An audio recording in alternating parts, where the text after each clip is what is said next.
আজকে দেখাবো ওয়াইফাইয়ের admin password কীভাবে সেট করবেন। অ্যাডমিন পাসওয়ার্ড বলতে হচ্ছে আপনি যে ওয়াইফাইয়ের যে রাউটারটি চালাচ্ছেন এই রাউটারটিকে কন্ট্রোল করতে শুধুমাত্র আপনি একাই কন্ট্রোল করার জন্য এই অ্যাডমিন পাসওয়ার্ডটি ব্যবহার করতে পারেন। এই অ্যাডমিন পাসওয়ার্ডটি সেট করলে শুধুমাত্র আপনি একাই এই পাসওয়ার্ড ব্যবহার করে আপনি রাউটারটি কন্ট্রোল করতে পারবেন। অন্য কেউ যেন আপনার রাউটারটি কন্ট্রোল করতে না পারে। তো এটা আমার যেহেতু অ্যাডমিন পাসওয়ার্ড সেট করা আছে তাই আমার এরকম দেখাচ্ছে, এরকম ইন্টারফেস দেখাবে। এখন আমি এখানে অ্যাডমিন পাসওয়ার্ড দিয়ে তারপর আমার যে রাউটারের যে অ্যাকাউন্ট আছে সেই অ্যাকাউন্টে আমি প্রবেশ করতে পারবো। তাছাড়া কেউ প্রবেশ করতে পারবে না সহজেই। আর এখানে দেখুন আমি যখন আমার যখন এখানে অ্যাডমিন পাসওয়ার্ড সেভ করা থাকবে না তখন মূলত এরকম থাকবে এবং এখানে সবাই প্রবেশ করতে পারবে। আ যে আপনি রাউটার ব্যবহার করতেছেন সেই রাউটারের ওয়েবসাইটে প্রবেশ করে যারা ওই রাউটারের সাথে সংযুক্ত থাকবে সবাই এখানে প্রবেশ করতে পারবে। এখানে প্রবেশ করে এখান থেকে সবাই রাউটারটি নিয়ন্ত্রণ করতে পারবে।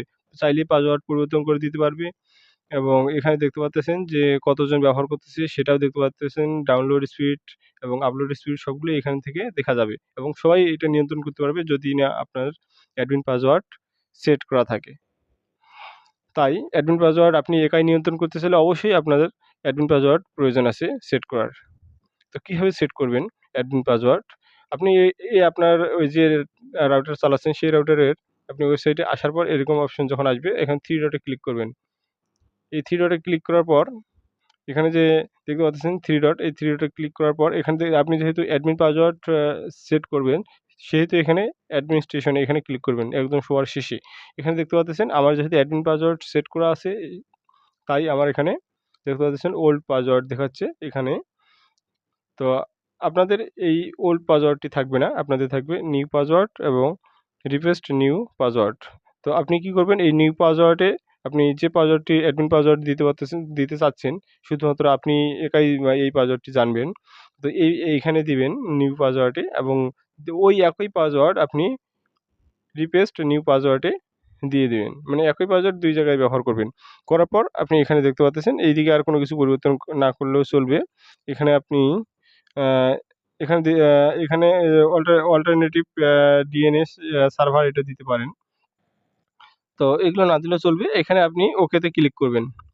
পাসওয়ার্ড দেওয়ার পর ওকেতে ক্লিক করবেন। ওকেতে ক্লিক করার পর আপনি দেখতে পারবেন এখানে সাকসেসফুল দেখাচ্ছে, সেভ সাকসেসফুল দেখাচ্ছে। আপনি যখন বের হয়ে যাবেন তারপর আপনি নতুন করে যখন ওই ওয়েবসাইটে আপনার যে রাউটারটি চালাচ্ছেন সেই রাউটারের ওয়েবসাইটে যখন প্রবেশ করবেন এরকম অপশন দেখাবে। এখানে আপনি পাসওয়ার্ড দিয়ে তারপর এখানে লগইন করতে হবে এবং এই পাসওয়ার্ড যারা জানবে তারাই শুধুমাত্র আপনার রাউটারটিকে কন্ট্রোল করতে পারবে। এইভাবে আপনি মূলত অ্যাডমিন পাসওয়ার্ডটি সেট করবেন। আর আবারও বলতেছি যারা YouTube থেকে দেখতেছেন অবশ্যই চ্যানেলটি সাবস্ক্রাইব করবেন। আর যারা পেজ থেকে দেখছেন অবশ্যই পেজটি ফলো করবেন। নতুন ভিডিওগুলো পেতে অবশ্যই সাবস্ক্রাইব এবং ফলো করে রাখবেন। ধন্যবাদ।